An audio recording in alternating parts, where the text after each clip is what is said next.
Hey everyone, today we're going to be covering panels. This will be a very quick video because panels are easy to cover. So let's get started by right clicking in our hierarchy and adding a panel. Now first thing you're going to see is we've got sort of a grey, sort of like an image here in the screen. If we head over to the inspector, we're not going to cover rect transform because we've played with that before. But let's have a look under the image component. Now there's not much here that we've never covered before because a panel is basically an image. The only difference is it's sort of like it gives you a starting point for something further. So you'll see it's got the same components as an image. However, this is stretched under the rect transform here.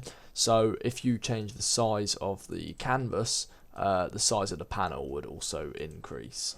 Now if we have a look under the panel, you'll see that under the colour, the only difference is it's given an alpha value, so this is basically how transparent it is. So if we had another object underneath this panel, so if I added an image here, it's just going to be a white image. Actually, I'll make it blue. If I have a blue image under the panel, so the panel, if this is fully transparent, if this is fully opaque, if I put the panel inside the image, you can't see the image. However, if we make this like half transparent, you can see it a bit better, and that's basically what the alpha is how transparent it is. Other than that, there's not much to panels. I don't really know why I did a separate video on them, but at least they're covered now.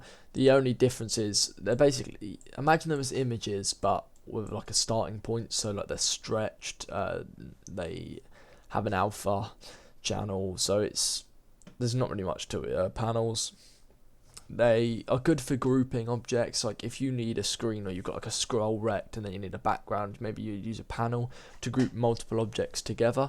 But other than that, panels are they don't really need to be in Unity because they are quite pointless.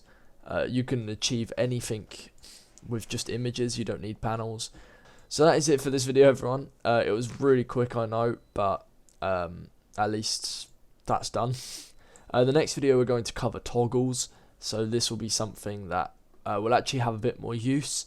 So we'll go over that, and I will see you then. So thanks for watching, everybody, and I'll see you in the next video. Goodbye.